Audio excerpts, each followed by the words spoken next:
I'm a developmental psychologist, and I also am the parent of 2 tweens. And I'm really excited tonight to talk to you about this developmental period, because as much as it can be stressful for parents and for kids, it can also be a really special time. And so tonight I want to take about an hour to really talk about and think about what we know about the brain and how it develops during this developmental period, but also to talk about how we can help parent and navigate these tweens through this period, because it can actually be a really wonderful, special time, and you can often think about it as a time of opportunity. So that's the way I like to frame it. So we'll get started. I do want to make sure everybody knows this is not going to be a 2-hour talk. There will be time for questions. We have snacks. So this will be about 45 minutes. We have some video clips that hopefully our sound will work on. But just really glad that you all are here tonight. And please feel free at any point, if you have a question, just raise your hand. This is sort of an informal talk. So I want to make sure that everybody understands what we're talking about. If you have questions, just let me know. Again, we are doing these talks for the community, and I'll tell you a little bit more about that later. But again, this is supposed to be some place where you can learn and ask questions. So I want to just start by acknowledging my colleagues. Certainly here at OSU, I have several colleagues, and some of you guys can raise your hands, go ahead, who have helped with some of this research, and also colleagues at LIBOR who you'll see some of their names. Certainly the research that I'm presenting could not be done without students in our lab.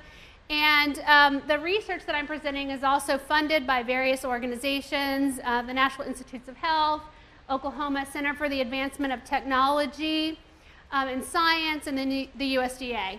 And I have several things listed here. Hopefully everybody got a handout. So if you want more information, I have some of my primary sources up here where I've taken some of this information and condensed it. But again, feel free to ask me about any of my sources if you have further questions. So what I'm going to do tonight is give you an overview. I'm going to talk about brain science, tell you a little bit about what we know about the brain and how we study it, but I'm not going to be too sciencey. So we're not going to get into too much depth, but I want to tell you a little bit more about that. I want to talk about what are tweens, how do we define them, what makes this a unique developmental period. We're going to talk a little bit about what's going on in the brain of teens or in tweens and how that affects their behavior, and then also how we can help develop and navigate that period. And then at the end, I have some tips from some experts, and these experts are actually tweens. During my carpool this week, I had the opportunity to be with quite a number of tweens, and so I asked them their advice. What would you tell parents? What is it like? And I'll share that with you at the end. And again, we'll have time for questions later on. So in terms of brain science, what do we know, and how has the field really developed in the last 10 to 20 years? I'm showing you here an fMRI scanner, and this is actually a scanner. We have something just like this at LIBOR, and it's really changed the way that we think about brain development and about the brain. When I was in graduate school and even an undergraduate, I learned that all of the neurons that you will ever have, you are born with. Now we know that neurons are constantly changing and growing, and the brain is growing throughout our lives. And also, we know that the brain continues to develop. Also, it was thought that when the brain is the size of an adult, which is in early adolescence, that it's fully developed. Well, we know that that is not the case. And in fact, the more that we learn about the brain, we're understanding that brain development actually goes into the mid-20s. And the way that we know that is because of advances like fMRI. How many of you have had an MRI before? Just at the hospital, magnetic resonance imaging. And what happens is this allows us to take pictures. In particular, we're interested in pictures of the brain. And functional MRI tells us what areas of the brain are being activated during different tasks. So an MRI can tell us structurally how the brain is changing over time and with development. and functionally what is going on in terms of different tasks and different behaviors. We have the ability with an fMRI to actually show videos and play different tasks. It's like playing video games in a scanner, where we look at things like how children respond to different facial expressions, how they respond to different tasks with rewards or gambling, and we want to see what areas of the brain, actually we call it lighting up, but it's how much oxygen and blood flow is going to different areas of the brain. So fMRI has allowed us to be able to study not only how brains change over time structurally, size, shape, different areas developing, but also how they function and what areas are developing. And again, we know that brains develop now into the mid-20s. And what's I think is really interesting, and if we think about it, it makes sense, but everything we do every day affects our brain, every experience. So our brains are constantly changing. So all of our experiences, everything we encounter is affecting our brain. It's affecting the connections in the brain. It's affecting how our brains process information. And we have 100 billion neurons. So there's a little YouTube video that I'm not going to show, but it's on your handout, that we actually show to children who are part of our studies here at Liber on what it's like to be part of an fMRI study. So if you have a chance, you can check that out later. This is actually pictures of, some of you might know my daughter Molly, who was 10 going on 11. She was one of our first pilot participants in one of our studies here, and these are pictures of her brain, and I can see her little profile. I think it's so cute. But what we're doing here at Liber, at Laureate Institute for Brain Research, is really neuroscience-based research that's clinical and developmental in nature. So we are really interested in understanding basic development, but also applying that to predict mental health, to understand treatment and interventions, and to really be able to assess those interventions. So we do different kinds of studies here. I'll tell you more a little bit at the end. But again, we're actually really interested in looking at how the brain changes and these different images of the brain, which are really, within the last 15 years, we haven't had this kind of technology. So it's really changed very rapidly. So what are the tweens? How many of you have what we would call a tween, which is a 10 to 12-year-old or somewhere around? I see some people, okay. How many of you can remember when you were 10 to 12? It's really not changed that much, except that everybody has these phones now. So you can think about the tweens, and it was kind of a popular term, which is between childhood and adolescence, that bridging period, 10 to 12. We can think about it as late elementary or early middle school. And something that happens during the tween years is puberty. It's sort of a big piece of that. We'll talk more about that in a minute. But we think about it as developmental scientists and developmental psychologists. We call that early adolescence. So we think of, and when we study and teach adolescents in a class, like at OSU or anywhere, any university, adolescence is really considered the second decade of life. So starting at age 10 all the way through 20. And we've even been extending this into emerging adulthood, and we realize now that even our young 20s and late adolescents really are still not fully developed, particularly as we understand what's going on with brain development. So some of the research that I'll be presenting is on adolescence more broadly, but I'm trying really hard to focus on that narrow period between 10 to 12, which you can think of as early adolescence or the transition from childhood to adolescence. So in terms of tweens, I have a couple of quotes that I want to highlight that I think really capture the developmental period very well. And we'll watch a clip from this movie in a little bit, from Inside Out, which I think is a wonderful movie if you haven't seen it. But this was actually in an article, and Pete Docter, who was the creator of the film Inside Out, said, "My daughter is changing," he thought, when his daughter Ellie was 11. That's the age of the little girl in the movie. She used to have this happy, goofy spirit, but she began to move toward being more quiet and reclusive. And then he goes on to say, kids grow up, and it's sad, and it's beautiful, and it's necessary. And I really think that quote right there captures those tween periods. It's beautiful, it's a little bit sad, but it's important.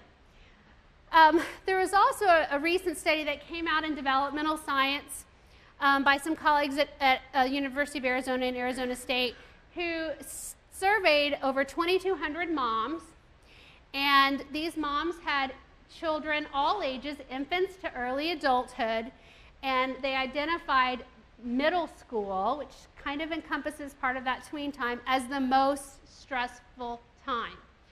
The mothers reported feeling empty and lonely and less fulfilled in life.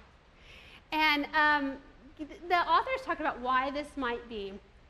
And some of it is, you know, kids are growing up earlier. We know that in some ways. But also it's just naturally, developmentally, a time of a lot of change. So when we get to the end of the talk, we'll talk about some of that change and how that affects relationships and how we can work through those changes that are very normal. I'm not going to show that video clip, but I am going to talk a little bit more about brain development before we move on. So I think what's important to understand, and this is about brain development in general, particularly I'm focusing on the tween age years, but also all of development that happens, particularly during the adolescent period, is the brain develops from the back forward. And that's really important to understand, that it develops from the back forward. And so in the back, and if you can see if I can, oh, whoops, see if I can get my little pointer here. So this part here, the cerebellum, is important in physical coordination. This is developing first. So kids are really active. They need to be active. And this is doing really well in terms of development. Then we move to more the middle of the brain here. We see the nucleus accumbens, which we'll talk a little bit more about. It's very involved in reward processing. The amygdala, where we process emotions. And then the prefrontal cortex. That develops last. So the brain, this is getting really developed, and even some research that the nucleus accumbens is enlarged during early adolescence. And then the prefrontal cortex, which is the judgment or the executive center. So what you can tell right now, that's something that people have known for a long time, is that our reward, our sensation seeking is really active during adolescence, and then our ability to be able to control that does not come online till much later.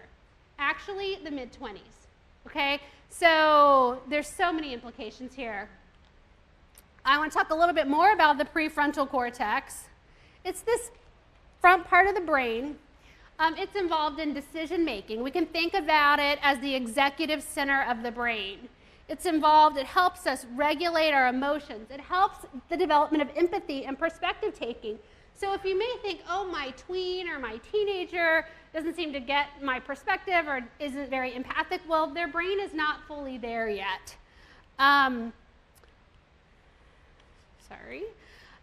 It helps us be able to understand the consequences of our behavior, to think about our future and to think about and plan for the future. It's involved in regulating emotions and behaviors and in self-awareness.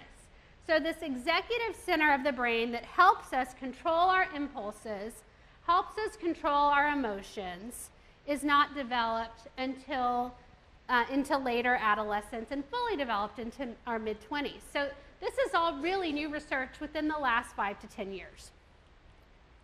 Morality is the last one there. So I think there are implications here, but one of them is that we need to be the prefrontal cortex. Okay, and that's what some of the researchers on parenting and brain development say. Parents, you need to be that. You're going to have to help because their prefrontal cortex is not fully developed, so we need to help them to regulate and to help them make good decisions by putting limits in place, etc. So in terms of some changes that I want to highlight and go into a little bit more depth about is structural changes in the brain that occur. So the brain is actually remodeled and changed through what we call synaptic pruning. And the synapses are all the connections between the neurons within the brain. And what happens during adolescence is that those, you could sort of think about it as this, you lose it or use it or lose it. So all those different experiences are strengthening those connections within the brain. And what is happening is that the brain is actually becoming more efficient. So we're losing these, we call it pruning, but it's like pruning a rose bush. you're taking off what's not being used, and the brain is actually becoming much more efficient. You can think about it as a system of superhighways of connection. So it's becoming more functional and more efficient. And what's really interesting is that every experience that we have, and particularly during adolescence and early adolescence, strengthens these roads, these highways, these pathways. And so the experiences, what kids are experiencing at home, at school, are really firming up those connections, those superhighways, those pathways. So experience is very important. What's also interesting is that early adolescence and all of adolescence is what we call a term of great plasticity within the brain. The brain is as plastic as it would be in infancy and early childhood. So what we mean by plasticity, if you think about plastic, it's moldable. Okay, so it is very moldable, very changeable. As we get older, our brain becomes less what we would call plastic. And so everything that we do during adolescence is shaping our brain literally. The brain is much more responsive to experiences. There's some great things about the brain being plastic. It makes it more malleable and adaptable, more changeable, and more open to positive experiences, but at the same time, negative experiences have a lot of weight as well. You can think about brain development in terms of the 3 R's. So during the tweenage years, we see major changes in the reward system, the relationship system, and the regulatory system. So the reward system is changing, and we see increases in dopamine. Dopamine is the neurotransmitter that is released when we think about money, when we think about sex, when we think about sweets. When we show people in the scanner pictures of sweets or money, we see a dopamine release.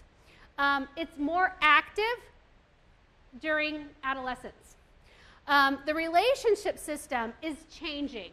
The way that adolescents process relationships is changing. It's very much based on reward. They don't have that full ability to perspective take, but they're very influenced by peers, which we'll talk a little bit more about later.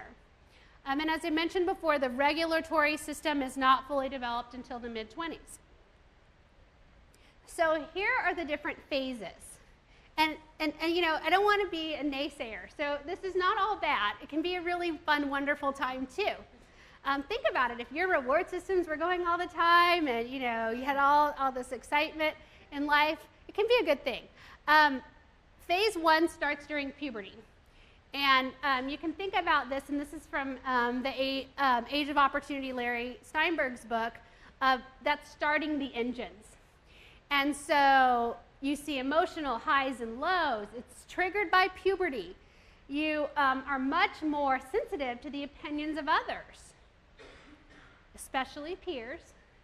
And you know, if you think about that from an evolutionary perspective, puberty is when we're evolutionarily the time that you leave the home, that you're to go out and find another home, find a mate. And so our bodies are wired so that we care about other people outside of our immediate family, and we're really in tune with that.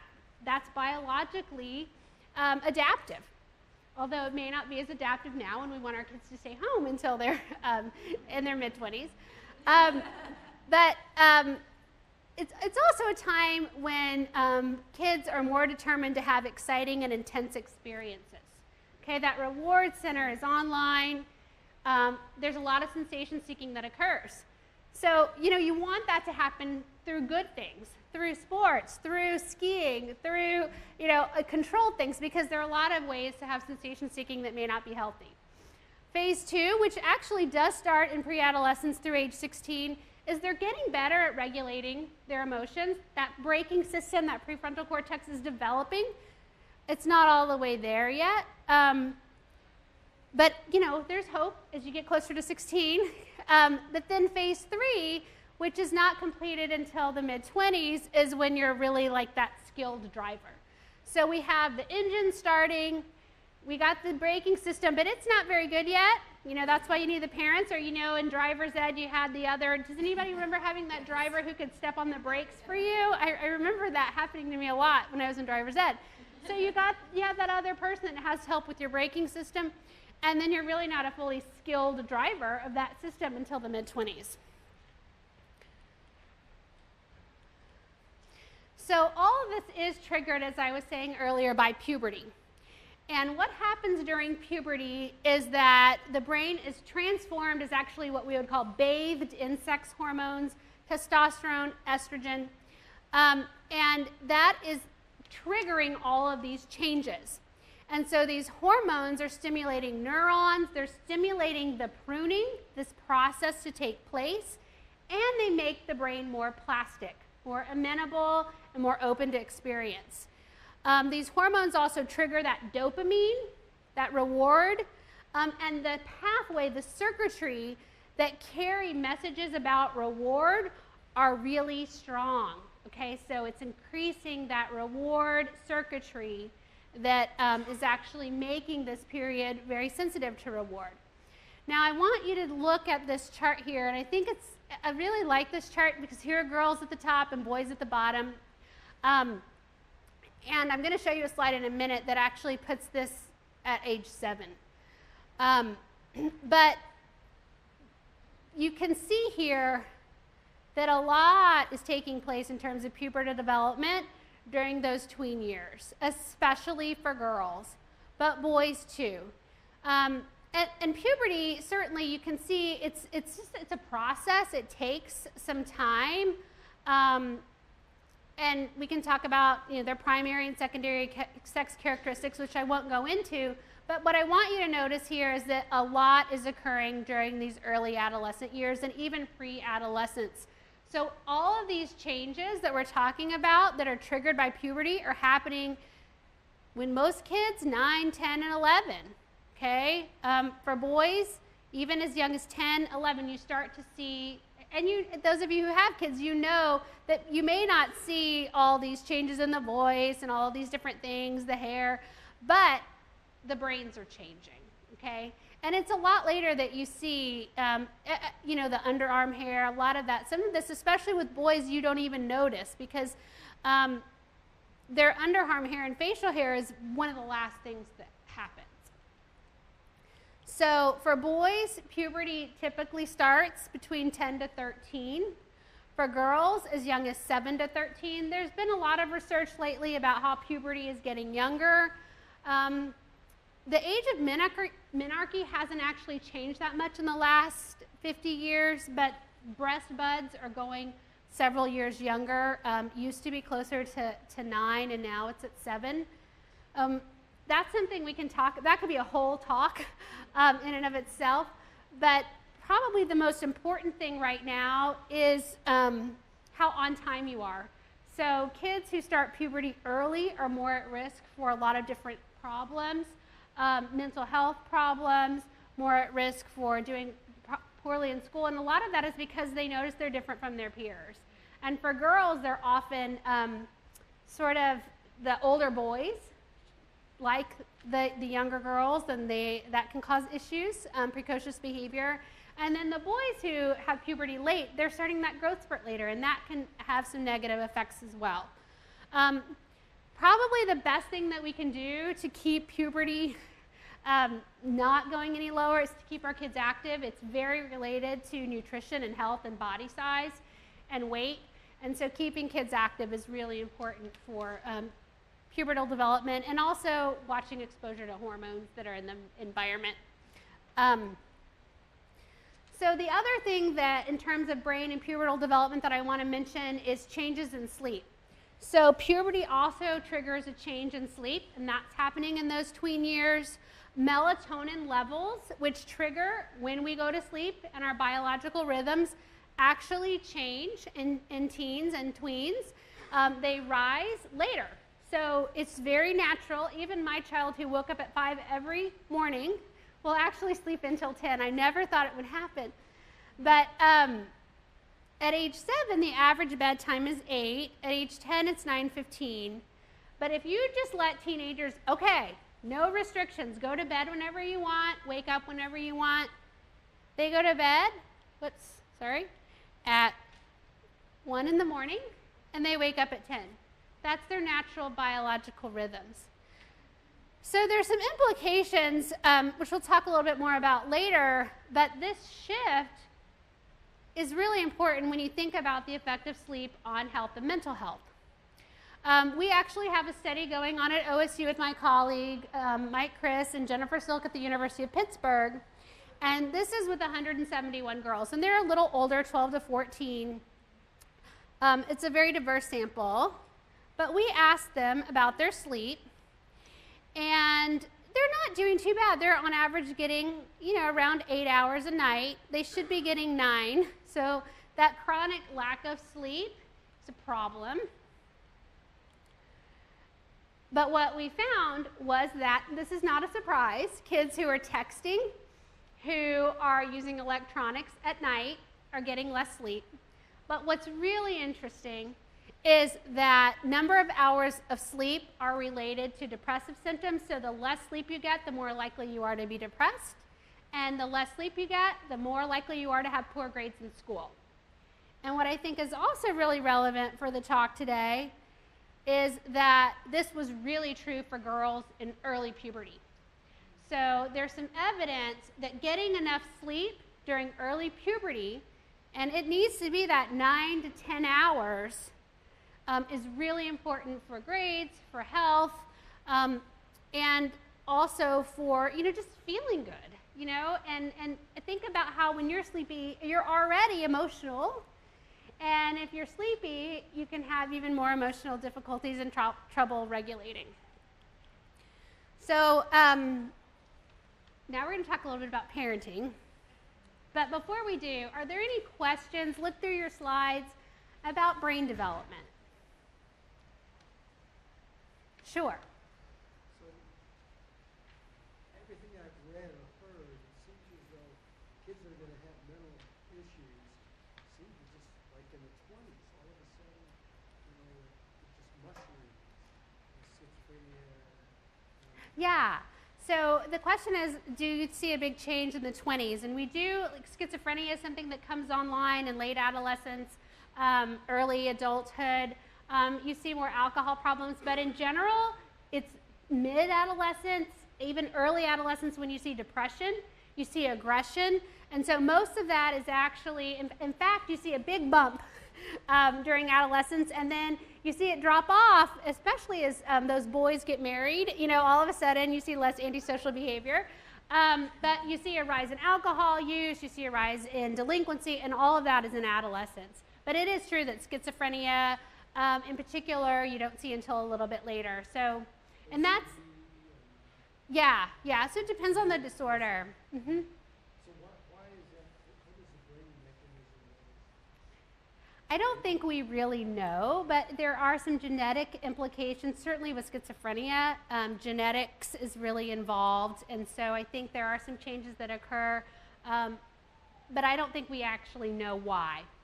But that's something that I know people are studying, and we might know more about as we learn more about the brain. Any other questions about the brain? Yes? Can you tell us a little more about this sensitivity to the peer group, where that's going on in the brain? Yeah, and there's some great studies that we don't have a whole lot of time to get into, but for example, when adolescents are playing a game, a video game, where they're breaking or running through a yellow light, okay? If there is a peer in the room, they're much more likely to go through that yellow light. If the peer's not in the room, they're going to stop at that yellow light, and they're actually rewarded, if the light doesn't turn red. And what we're finding is it's that reward area, and it actually is more heightened, it's more active when the peer is in the room. So there's something about the presence of a peer that is increasing that reward sensitivity. And we think that, there's been some really great work. That's why we don't want to have teenagers driving together, because they're much more likely, and their effects in the brain, when they have a friend next to them, they're going to be more risky. But at the same time, we think it's probably evolutionarily something that when they're at home with their family, it's just maybe not as rewarding, but also something that's wanting them to kind of go out and be a little bit more adventurous when they're around their peers. Yeah. Yes? One of the things, 10-year-old, 9-year-old actually sit and watch Minecraft for 12 hours.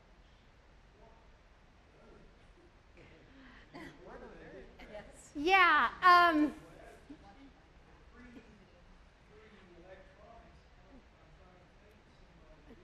Right, right. I mean, I think that, so Minecraft, how can they sit and play this game all this time? Well, clearly they're finding it rewarding.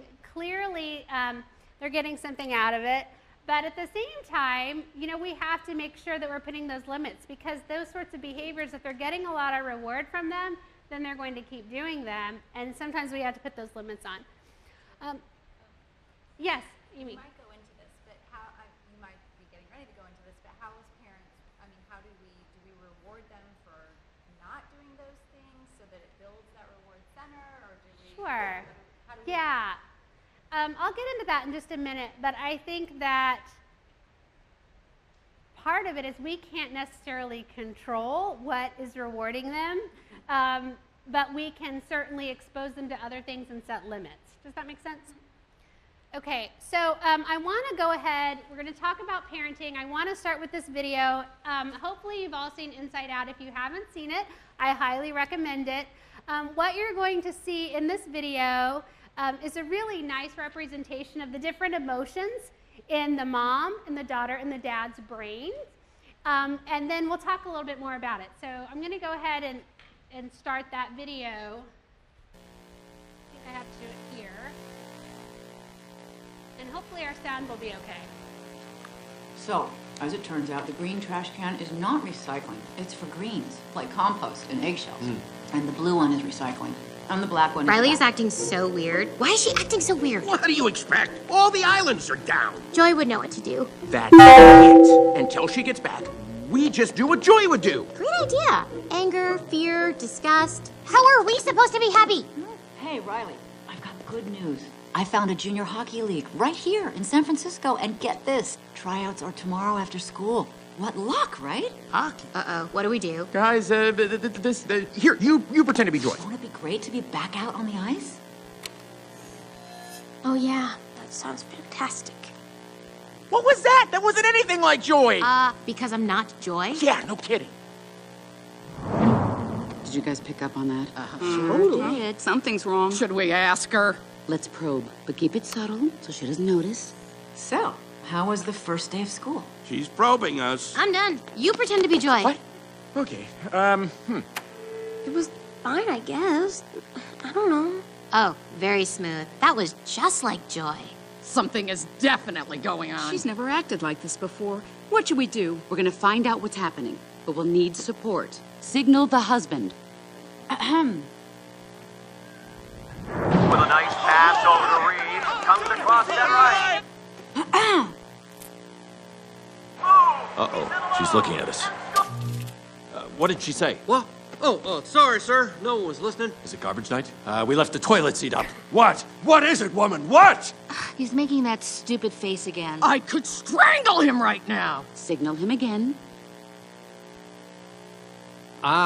So, Riley, how was school? You gotta be kidding me. For this, we gave up that Brazilian helicopter pilot? Boo, I'll be Joy. School was great, all right? Riley, is everything okay? Sir, she just rolled her eyes at us. What is her deal? All right, make a show of force. I don't want to have to put the foot down. No, not the foot. Riley, I do not like this new attitude. Oh, I'll show you attitude. No.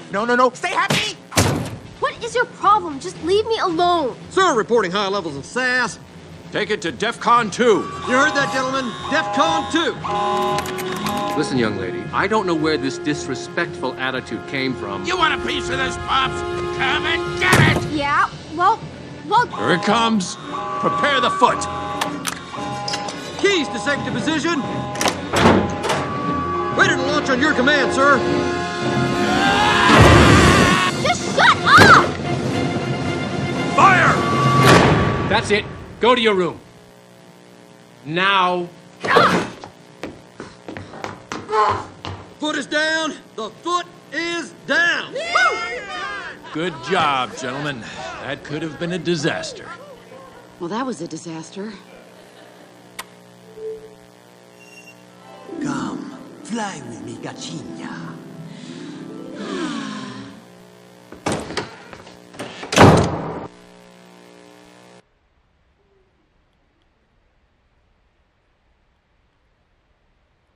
See if I can get us to the next slide. So, what I love about that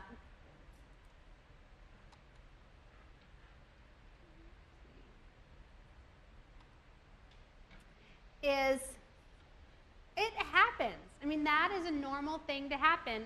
You can tell your child is upset. You ask what's wrong. They don't want to tell you. So you probe. And then they escalate and you escalate, and it's sort of a disaster. What I want to really focus on for the last part of the talk is how what we say really does matter. It affects the brain and the behaviors of kids. I also want to talk about how that relationship is changing and how to adapt to those changes, and then a little bit about what the science tells us. So I want to talk a little bit about a study that actually was done here at Liber with Ruben Alvarez and Dr. Robin Apperly, and we had 12 to 16-year-old girls. We had 18 of them, and we put them in the scanner, and we played recordings of their mothers. We actually had the mothers record statements. There was a neutral statement. You were born on October 7th, 2005. You live at 1601 East 31st Place. That's a neutral statement. There was a critical statement, and we had them use the child's name, Molly. I really don't like it when you fight with your brother. It makes me very angry. Then there was a praise statement. We had them use their name, Molly. I really like how well you work, how hard you work in school. I'm really proud of you. We played these statements, actual mothers' recordings, while they were in the scanner. And guess what we found? We saw brain responses. What we found was that more anxiety and depressive symptoms were actually related to more amygdala activation, which is the kind of the emotional center of the brain. And we saw more activation in the amygdala for criticism and less for praise. And what that means is that when the brain is activated at those levels during those statements, that's more related to anxiety and depressive symptoms. So what is being said is affecting changes in the brain, affecting the way our brains respond, but also that more activation, so kids who are more activated, who are hearing these, who are more emotional, are more likely to have depressive and anxiety symptoms. So not only is what we say affecting their brains, but it can have a negative or a positive impact. So remember how I said everyday experiences affect our brain? Our brains are constantly changing. Things that we say to our kids are affecting their brains. Okay. I want to talk about a concept because I think we like to talk a lot as parents. We like to try to tell kids what to do. We like to get them to talk to us.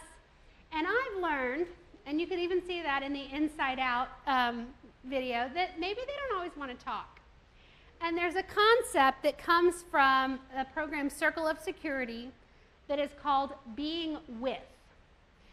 And it's something that doesn't always come natural to intrusive, kind of overprotective parents, or even parents who are concerned and empathic, but it really does work well. And the Circle of Security parenting program, they talk about this concept, and they show the movie, this clip from the movie of Little Miss Sunshine. How many of you have seen Little Miss Sunshine? Okay, I'm not going to show the dance scene. It's really funny. And I'm not going to show the scene, but I'm going to just tell you about it. And if you haven't seen it, I highly recommend it. It's a fun movie, kind of different. But in this movie, Dwayne, who's an adolescent, is in the car. It's been kind of a long and stressful family trip. They're in this van that doesn't work very well. They all have to push it. And he realizes that he's colorblind because Olive, the little girl, shows him a picture. And what happens is he wants to be a fighter pilot. And the uncle or the dad says, you're colorblind, you can't be a fighter pilot. This has been his dream. So this is called, when you Google it, Dwayne's freak out. So Dwayne gets out of the car, he's screaming, they stop the car, he gets out of the car, he runs, he's yelling, all sorts of obscenity. He's so upset, he's yelling, he falls on the ground. Mom comes and tries to talk to him. I mean, he's having nothing. She's like, this isn't working. She leaves, she walks back, and they say, well, Olive, why don't you try? She's 9 years old, 8 or 9. She walks down and just puts her arm around him. And that's that picture there. They sit there for just a few minutes, and then they get up and they walk back to the van. He's not okay, but he's better. And he's able to get back into the van. And it was this idea of just showing that support. I'm not going to tell you what to do. I'm not going to give you advice. I'm not going to tell you about, well, when I was a teenager, I found out this, and I wasn't, all my hopes and dreams, vanished as well. It was simply being with.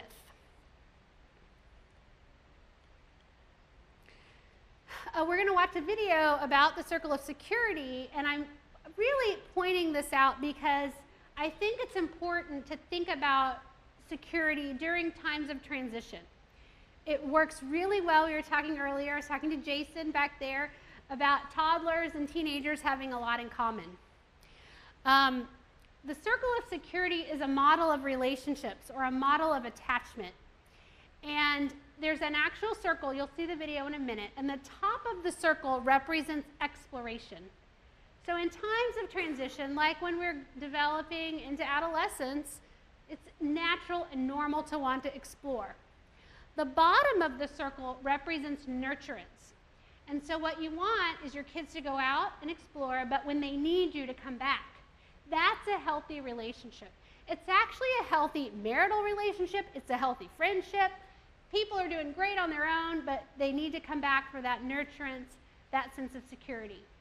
And what we need to be able to do during adolescence is there's a shift. It used to be whenever kids were crying or upset, mom was there, they're hugging them, they're loving them, they're talking things through.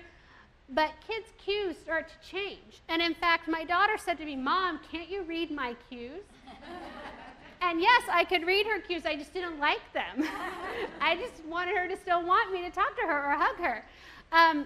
But a key is to not be too distant, to be there, but at the same time not to be overbearing. And realizing that this exploration is a good thing. So let's watch this little video and then we'll talk more about it.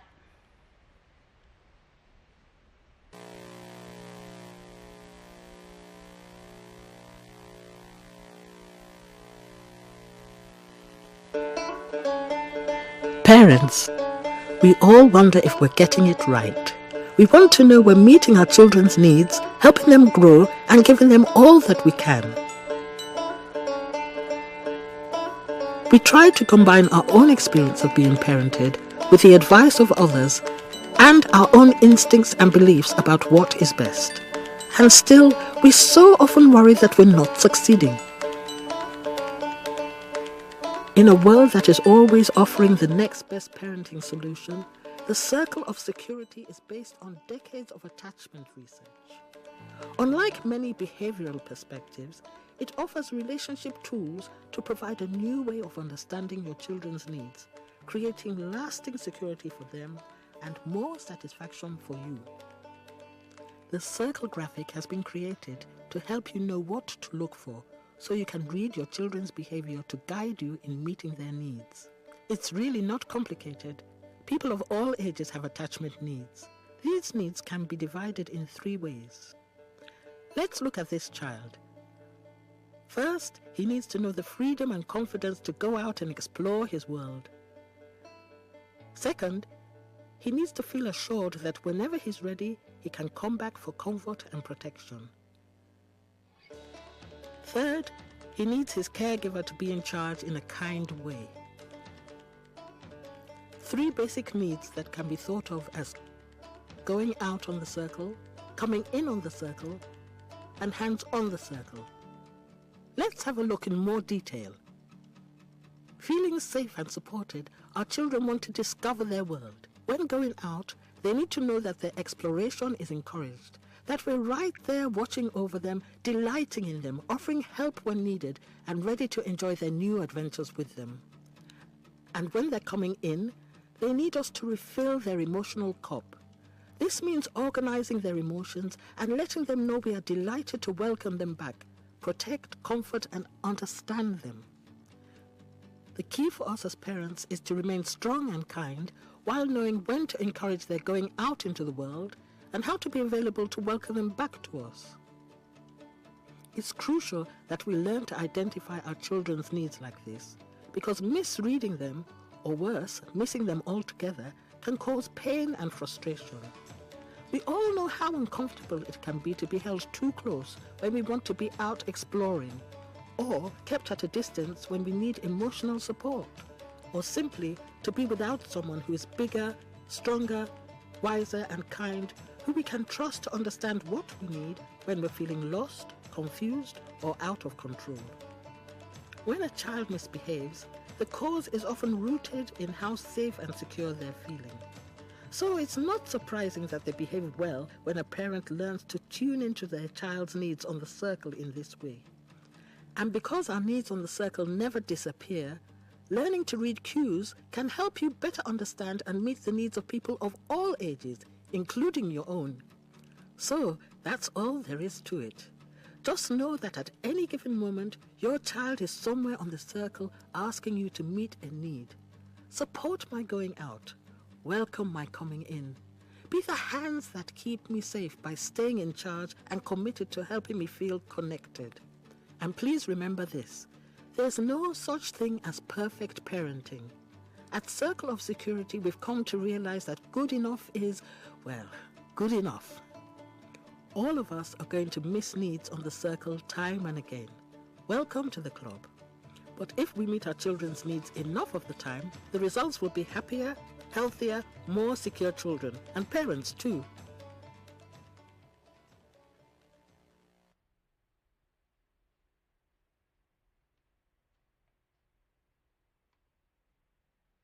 Okay, so I hope you were able to hear that and certainly see the graphic.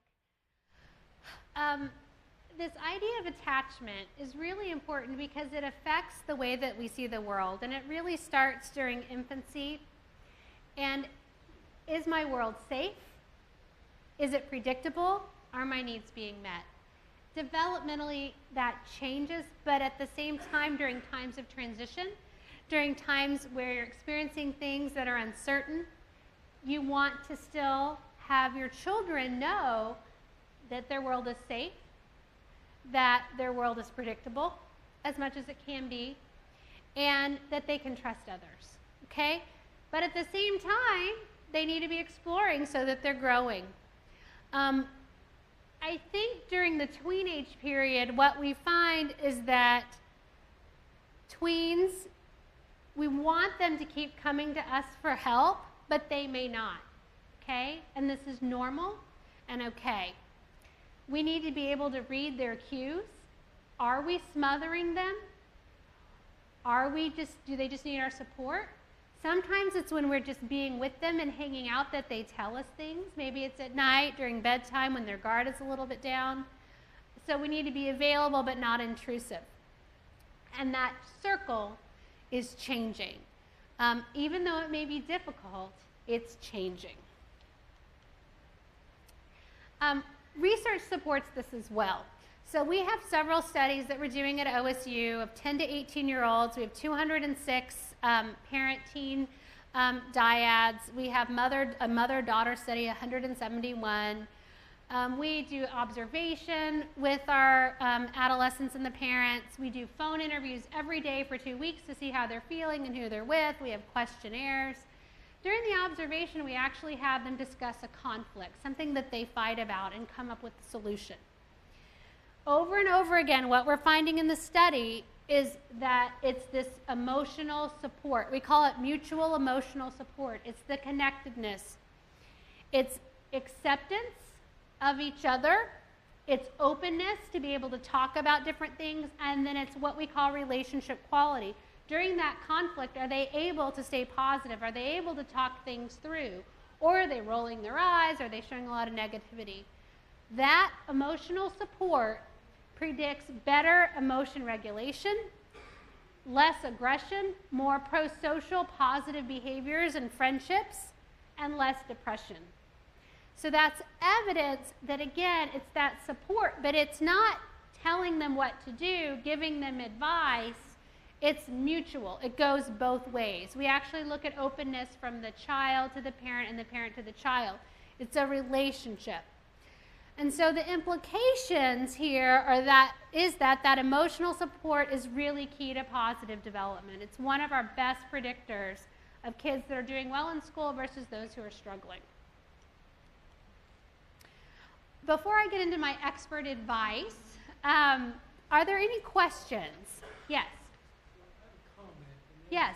I've done a lot of reading. A guy by the name of Stuart Shanker up in British Columbia. Okay. With self-regulation. Uh-huh. And he's done some really interesting creative work. And what I like about it is that the parent can't always be there. Right. And so if you are able to teach the child how to regulate themselves, like belly breath or something right. like that, there's an opportunity that when you're not there, or if they have, a conflict with their teacher or somebody in school, that there's that opportunity, and the kid can take that through the rest of their life. Right. When you're not there. I think that's a really important point, because one of the things that really we see in adolescence, and it's more as kids get older into adolescence, is they're with their family less. And so you see that even in school.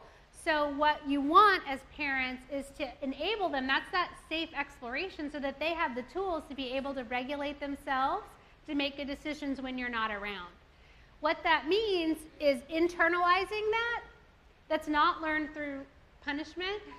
It's learned through discussions. It's learned through perspective taking. It's learned through things like being able to calm yourself down by breathing. You're talking about a belly breath. But again, teaching those things, and you really want to start that much earlier than the teenage years. But you're right, because it becomes key because you're with them less. And then you even want to do practical things like give them an out. If something's going on and you're uncomfortable, call me and tell me that you're sick.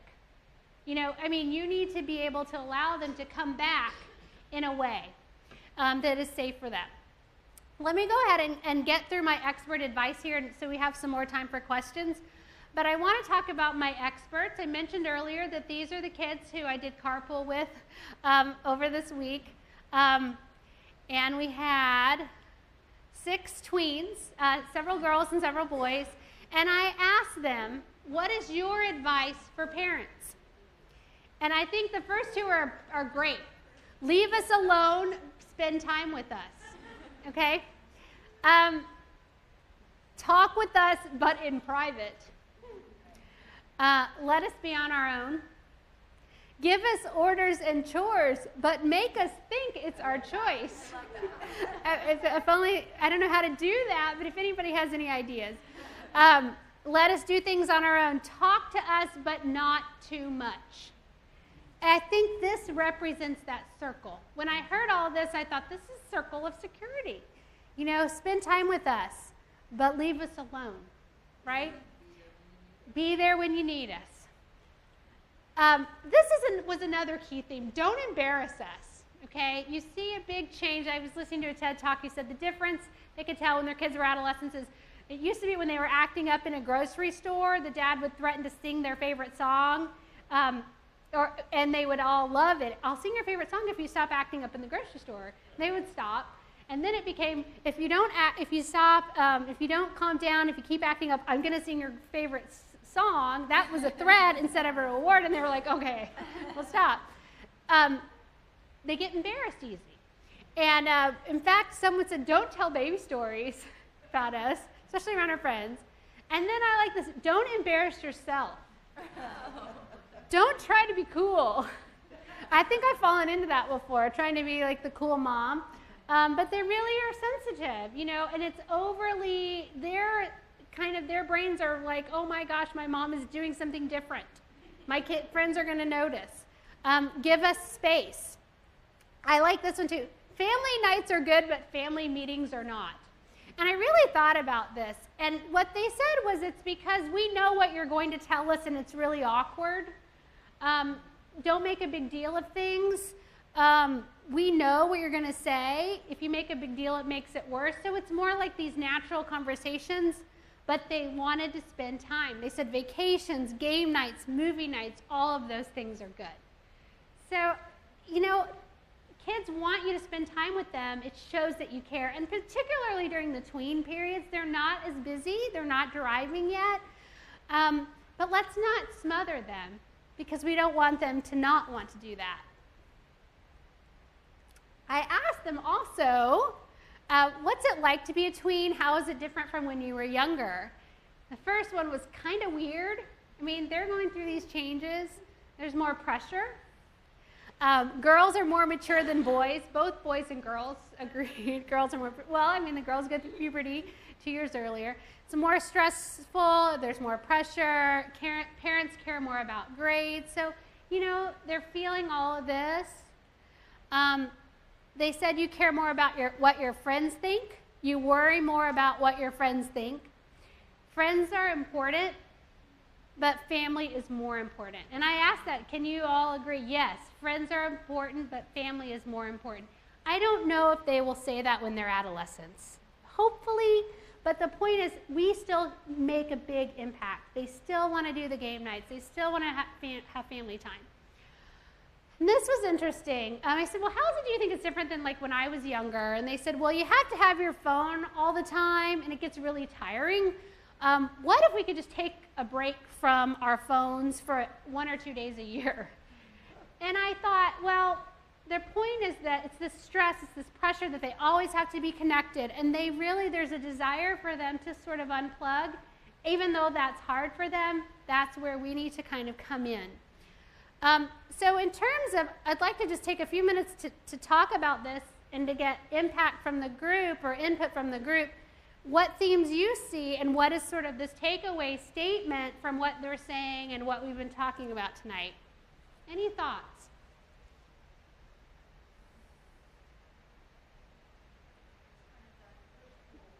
There's a push-pull, yeah. Ruth, you were going to say something. Definitely the push-pull and the putting together the importance of what friends think and the pressure. I'm thinking about the constant presence of the phone and staying connected. That pressure would be always there. Yeah. I could see why it would be tiring, but I never thought about that before. Yeah, so that constant pressure and always having it there, always having that phone there, feeling like you need to know what's going on, that's even exacerbating that pressure. It's keeping them up at night, right? Literally. Other thoughts? Yes?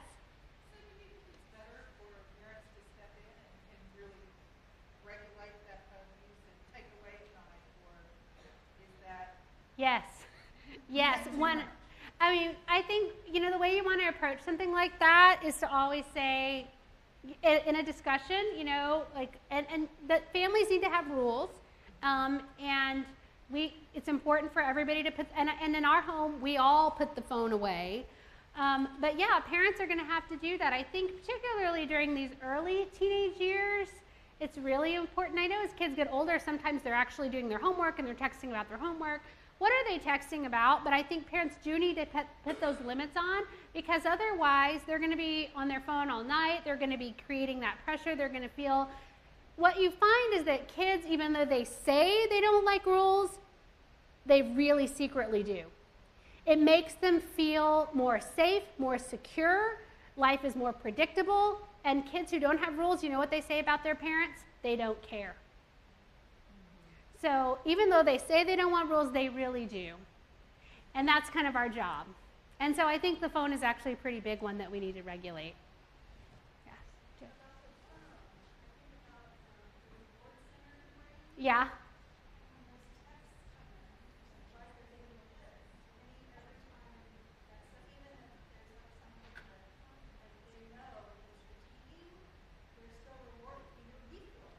Right. And you're right. In fact, there was a study that was recently done. Oxytocin is what they call the cuddle hormone. We release it, when we pet our dogs, during sex. I mean, we now release oxytocin with our phone. I mean, so that's in adults. So you're right. So there's this biological thing that's going on that you're having to fight against. And we know that's even stronger. That reward center is even stronger. So the kids are getting that reward for those pings, and literally it's the ping, that you hear. You have a text, and they can't wait to go look at it. That's what you're fighting. I mean, I want to look at my text when it goes off, but that's probably even stronger for them. So the coping mechanism or the counteraction for that is to introduce some other experience in hopes of getting some other reward to distract from the desire from that. I mean, what is if the brain's plastic and we're learning about that, what is the appropriate? What's the counter? I think that, first of all, you have to put limits because we all want to eat all the time and do all these, normally, right? We like to reward ourselves. So you're fighting against that. So we have to have rules and limits. But at the same time, finding out what's appropriate fun. Spending time with your friends. Sports is a great thing. Activities, keeping kids busy. Not necessarily in front of the TV, but, having some relaxing downtime is good too. It's hard to get those thrills other ways, but sometimes playing video games with your friends, those sorts of things, I think all of that's totally fine. You just everything has to be in moderation. You know what we do, which is probably not going to be great for very much longer, but when the phone goes away, we do a game. Like we play cards. Yeah, I think that's great. Like tonight probably he'll say that's really dorky. We can't do that anymore. But looking constantly for the next, we only do this at night. Right. The phones are gone. I think that it's surprising how rewarding that can be. So we went away for a week to go skiing, and I had 4 tweens, and we played games every night, and they loved it. They just loved it. We didn't even turn on the TV, and the phones didn't work where we were. And, I think we forget about that interaction, and I was surprised that they wanted to play more than I did. They were really into it. So even things like Uno, which, I find kind of boring, but they loved it. So I think you're right. Trying to have something else, things to look forward to. I want to recap and then have a little bit more time for questions, and then I have just a little bit left at the end to talk about a study that we're doing here. So the recap, obviously, that the tween period, we see major changes in body development, brain development, and this can be stressful for both tweens and for parents. But tween years are also a time of connection and separation. And so I think we have to really enjoy the connection, make the most of it, and be okay with the separation. Remembering that tweens need and want support. And then this idea of being with. I shared that with my husband, who really likes this idea of just hanging out. And I think sometimes dads may naturally be better at it. Just being there. You don't have to say anything. It's okay to be quiet. This concept, I think, is really important during the developmental period. And then some practical things, helping our kids get enough sleep. That's really important, something we can do, setting limits, and making time for fun. Any other questions, comments? Yes?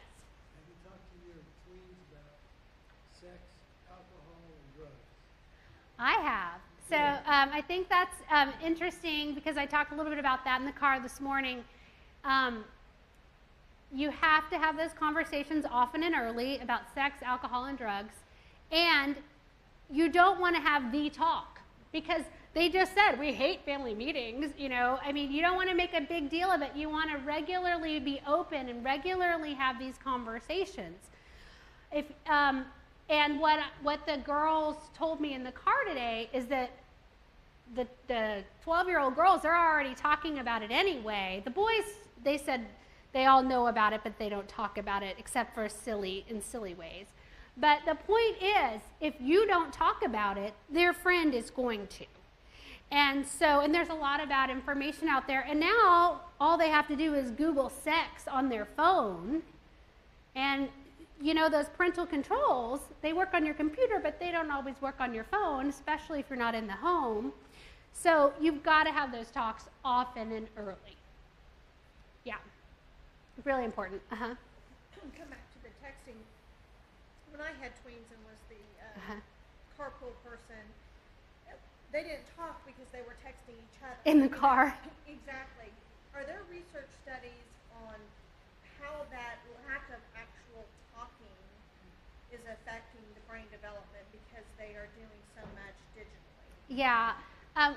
All of that work is really new, but there are some studies that are showing that kids are losing some of that social development about reading cues. You know how we're nodding our heads, we're looking at each other in the face. They're losing some of that because there's not that face-to-face interaction. They're all breaking up over text. I mean, they may even be going out but never do anything but text each other, right, when they're at this age. Right, yeah. But I do think taking the phone away and talking about that are some things that we can do.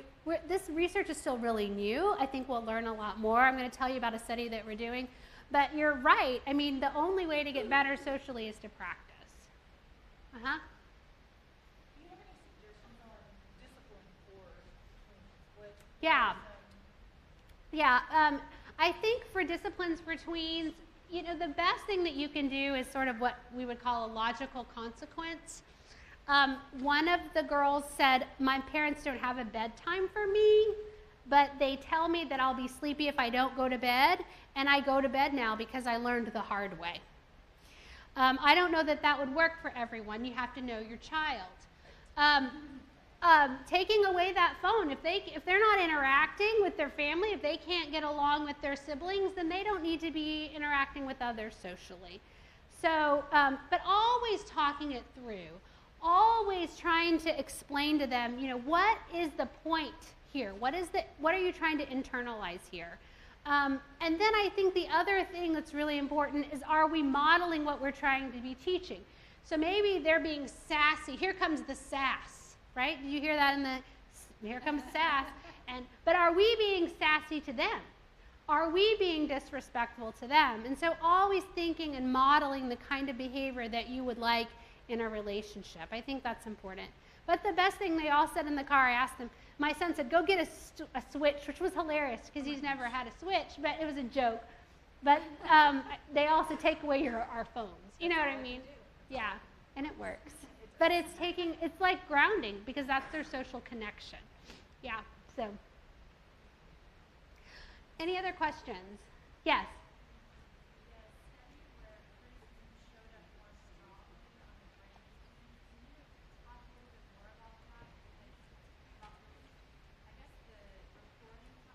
Uh-huh.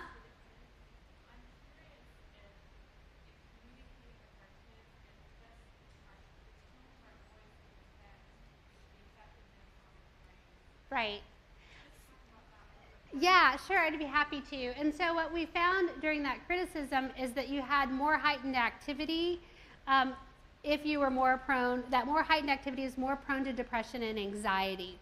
And so I think it's not only tone of voice, it's the content, and we don't know exactly how or what, but it's certainly, you're seeing this activation in the brain and that is related to mental health. We saw some differences in terms of laterality, and I think one thing that's really important is we saw less response to praise. And I think that that's interesting because, in terms of depression research, it's not just feeling sad, it's a lack of feeling positive feelings, happiness and joy. And so if your brain isn't responding to that praise, that's another indication that something is wrong. And so all of this develops over time, over these patterns, but I think it's not just it's tone of voice, it's content, but all of that is affecting those emotional centers of the brain. And so that's also why when you say something to your child and they explode, that center of their brain is so active. It's so, there's some evidence that the nucleus accumbens is bigger and enlarged during adolescence, which is that reward center. It's that emotion processing. So, when you get upset or say something, you're going to have a stronger reaction.